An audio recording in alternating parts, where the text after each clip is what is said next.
ഇത്തവണയും പതിവ് പോലെ എനിക്ക് ഓണക്കോടികൾ കിട്ടി. ഉത്രാടത്തിന്റെ അന്ന് തന്നെ തലേ ദിവസം രാത്രി എനിക്ക് ശ്രുതി ഓണക്കോടി തന്നു കേട്ടോ. ചുരിദാർ മെറ്റീരിയൽ ആയിരുന്നു. അതിന് തയ്പ്പിച്ചതിന് ശേഷം ഇട്ട് കാണിക്കാം കേട്ടോ.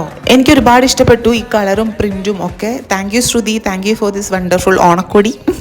ഞങ്ങളുടെ വീട്ടിൽ പുതുതായി തൂക്കിയിട്ടിട്ടുള്ള ഈ ഫോട്ടോ ഫ്രെയിം ശ്രുതിക്ക് ബർത്ത്ഡേയുടെ അന്ന് അരുൺ ഗിഫ്റ്റ് ചെയ്തതാണ് കേട്ടോ. തിരുവോണത്തിന്റെ അന്ന് തൃശ്ശൂർ വീട്ടിലെത്തിയപ്പം എനിക്ക് ഇവിടെ നിന്നും കിട്ടിയ ഒരു ഓണക്കോടി, അത് സാരിയാണ് കേട്ടോ. എനിക്ക് മാളുമ്മയാണ് തന്നത്. അത് എനിക്ക് ഭയങ്കര സ്പെഷ്യൽ ആയിട്ട് തോന്നി. എന്തൊരു സ്വീറ്റ് ആയിട്ട് ആ കൊച്ചി തന്നത് നോക്കൂ. ഈ കഴിഞ്ഞ വിഷുവിന് തന്നിട്ടുള്ള കോടി ഞാൻ ഇതുവരെ ഉടുത്തിട്ടില്ല എന്നുള്ള പരാതി പറച്ചിലായിരുന്നു ഇവര്. എന്നാലും കുഴപ്പമില്ല, ആ സാരിയും ഈ സാരിയും കൂടി ഞാൻ ഒരുമിച്ച് ഒരു ദിവസം എടുക്കുന്നതായിരിക്കും. എന്തൊക്കെ പറഞ്ഞാലും ഓരോ ഓണവും നമുക്ക് സ്പെഷ്യൽ ആയിരിക്കും അല്ലേ. പക്ഷെ എനിക്ക് 2020 ഓണം ഒട്ടും സ്പെഷ്യൽ ആയിരുന്നില്ല.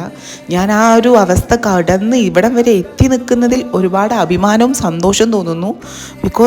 ബിക്കോസ് ഒന്നുമില്ല, അതൊക്കെ കഴിഞ്ഞില്ലേ. ഇനി വരാൻ പോകുന്ന ഓണങ്ങളൊക്കെ നമുക്ക് വളരെ സമ്പൽ സമൃദ്ധിയോടെയും സന്തോഷത്തോടെയൊക്കെ ആഘോഷിക്കാൻ പറ്റട്ടെ എന്ന് ഞാൻ എന്നെയും നിങ്ങളെ ആശംസിക്കും.